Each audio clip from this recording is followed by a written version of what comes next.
Welcome to vTalkInsight, Market Drivers Daily for June 1st, 2026. AI Capex is surging, oil is back in focus, and together they're starting to reshape how equities and rates are priced. Let's start with the AI engine that is still driving most of the risk-taking. AI remains the dominant force in global equities, even as macro and geopolitical headlines grow louder. U.S. stock futures are higher after fresh record highs, and an index of AI winners is up nearly 52% year-to-date versus about 11% for the broader S&P 500. Roughly 70% of S&P 500 gains and more than 95% of emerging market gains are now tied to tech, with AI at the core. That leadership is visible across regions, from record highs in South Korea, Taiwan, and Japan to double-digit moves in names like SoftBank and NVIDIA. This strength is reshaping benchmarks and concentration risk. Technology now makes up roughly half of the S&P 500, and SK Hynix alone is approaching 7% of the MSCI Emerging Markets Index, signaling how a small cluster of AI semiconductors can dominate country and regional returns. For passive exposure, that means broad equity allocations are increasingly a levered bet on a narrow AI complex, while underexposure to that complex risks significant performance gaps. Recent days have only reinforced this pattern rather than broadening it. Beneath the price action sits a huge Capex wave. SoftBank plans up to 75 billion euros of AI data center investment in France. Salesforce is building an AI hub in Paris, and a separate $16 billion data center project in Michigan shows how compute build-out is spreading across regions.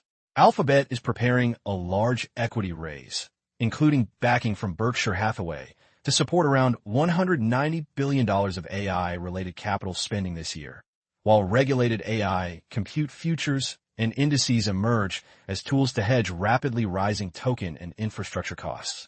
At the same time, GPU prices and AI token expenditure have more than doubled in a few months, and there are warnings that many infrastructure players are pursuing similar business models, raising the risk of future price pressure and disappointment if demand normalizes.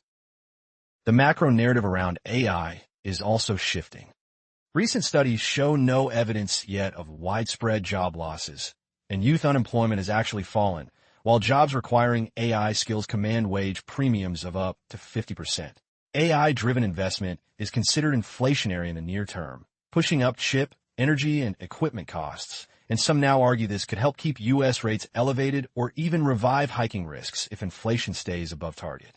The counterview is that powerful productivity gains, especially in services like legal and financial work, could prove disinflationary over time and justify a future easing bias.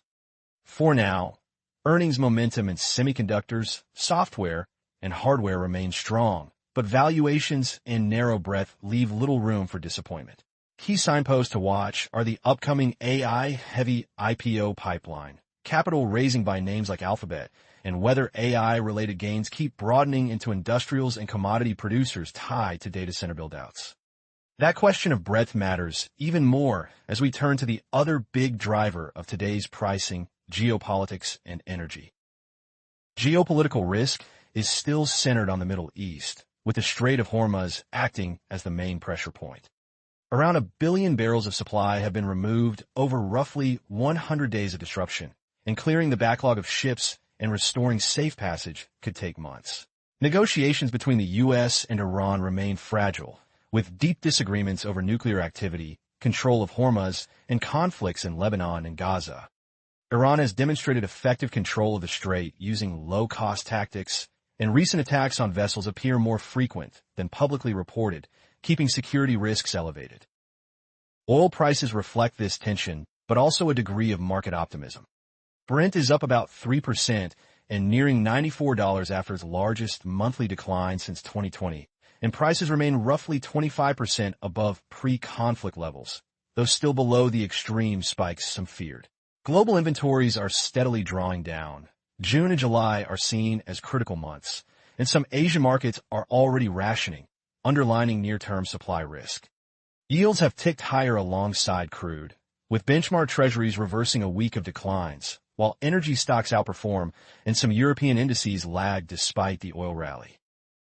policy responses are mixed. The European Union is considering a temporary freeze on its Russian oil price cap to limit Moscow's gains, while also debating a pivot toward more domestic oil and gas production as energy security trumps strict ESG objectives. In the U.S., political incentives ahead of elections point to pressure for lower gasoline prices, but recent commentaries suggest the administration may tolerate higher fuel costs if it helps constrain Iran's nuclear ambitions. At the same time, Russia benefits financially from Middle East instability and seeks to weaken European support for Ukraine, reinforcing a structurally elevated defense and energy spending path. Market pricing still leans toward a relatively benign outcome. Oil futures beyond year-end remain subdued. Physical supply has proven more resilient than many expected, and analysts argue a spike to extreme levels is unlikely without a major escalation. Yet several signals point the other way. Deep-rooted political instability in Iran, internal opposition, and dissatisfaction from actors, such as Israel, mean that any ceasefire or Hormuz reopening could be fragile, while new Gulf pipelines will not quickly remove exposure for countries like Iraq and Kuwait. For risk assets, this translates into a wide scenario band, from moderate relief if a deal restores flows, to renewed price spikes that would pressure inflation, yields, and growth-sensitive sectors. Incoming data on tanker traffic, inventory levels, and central bank rhetoric around energy will be key, especially as we weigh them against an economic backdrop that still looks surprisingly strong. Beneath the AI and energy headlines, the growth picture looks more early cycle than late cycle. U.S. economic growth is projected in some scenarios to reach around 4%, which is notable for a mature economy. Upcoming payrolls are expected to show job gains near 89,000 and unemployment at about 4.3%, potentially delivering the strongest three-month hiring stretch in a year. Recent data point to broad-based job creation in construction, manufacturing, and healthcare, with blue-collar employment rejuvenating in the Midwest and white-collar demand holding up. Corporate behavior reinforces this picture.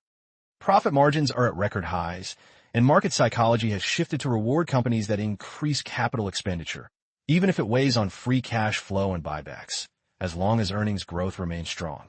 There's an ongoing Capex boom centered on AI infrastructure, data centers, and related manufacturing, and many firms are issuing more debt despite higher rates, betting that growth will offset borrowing costs. Tight credit spreads and steady investment-grade issuance, particularly around AI projects, show that financing channels remain open. Growth pockets extend beyond the U.S. France has secured over 93 billion euros in AI and data center commitments, positioning Paris as a potential European hub, while HSBC's pivot toward Asia is coinciding with an increase in Hong Kong listings.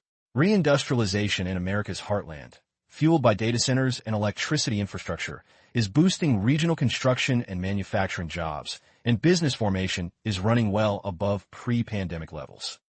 At the same time, consumer confidence has fallen to its weakest since mid-2020, squeezed by high mortgage rates and rising gasoline prices, and small businesses report fuel costs up more than 30% on average. This leaves the cycle finely balanced. On one side, AI-driven productivity, strong balance sheets, and a potential rotation of capital from private alternatives into public markets could support earnings and equity valuations for several years. On the other, persistent inflation pressures linked to AI build-out, tariffs, and energy may keep interest rates elevated or even force a renewed tightening cycle, while strained consumers could eventually cap demand. Market pricing currently embeds a relatively smooth soft landing narrative, with strong growth and stable labor markets, but surprises are possible on both the upside and downside. The next checkpoints are U.S. inflation and payrolls data, central bank meetings in Europe and the U.S., and guidance on Capex and margins from AI-exposed corporates, which will all help determine whether the current growth acceleration can be sustained. To sum up, AI remains the core engine of equity performance, powered by massive global Capex and strong earnings, but it brings rising concentration and inflation risks. Geopolitical tensions around the Strait of Hormuz and Russia-Ukraine continue to underpin an energy risk premium, with oil volatility feeding into yields and sector rotations. At the same time, growth indicators and labor markets still look early cycle, even as consumer confidence weakens and policymakers grapple with persistent inflation. The key question over the coming weeks is whether AI-driven productivity and Capex can keep offsetting energy and rate shocks. This video is for information only and is not investment advice. If you found this video useful, please like and subscribe to vTalkInsight. Alternatively, visit vTalkInsight.com to chat with our specialized AI market assistant and access the latest interactive market insights.